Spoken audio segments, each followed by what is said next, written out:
long night of the Dark Ages covered Europe, and darkness covered the people, the lamp of truth still shone brightly in Scotland and Ireland. These two countries on the brink of the known world stood like a wall to resist the menace of advancing religious tyranny. Scotland in particular, like the Waldenses in northern Italy, found in her rugged mountains a fortress.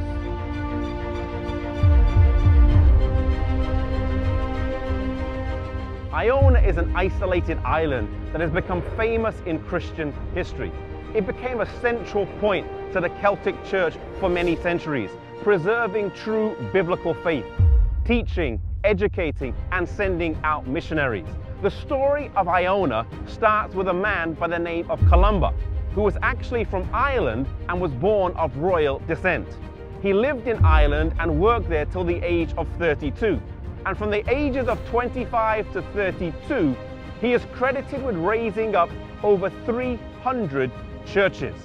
Having a missionary spirit burning deep within him, he set sail from Derry in the year 563 with 200 of his companions and came to Scotland. They landed here in Iona, just off the coast of the Isle of Mull, in this bay, which is today named Columba's Bay. Despite finding a windswept and barren island, they built houses, planted crops, and founded a Christian school which would later attain the highest reputation for the pursuit of biblical study and science. The students had a well-rounded education, and in addition to their classes, they would spend time in physical labor, in gardening, in baking, in farming, and in prayer and singing. The students would frequently have to spend 18 years of study before they were ordained for the gospel ministry. It was not a monastery and they were not monks. It was a great mission training institute. The Bible was central to Columba and the school here in Iona.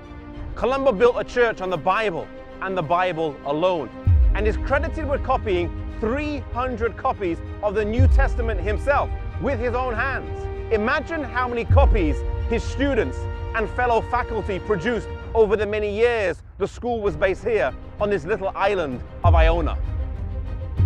They followed the commandments of the Bible, including keeping the fourth commandment. In fact, the church here in Iona kept the Sabbath for several centuries. In many ways, the believers here were preserving a faith that was handed down to them over the generations since the earliest believers.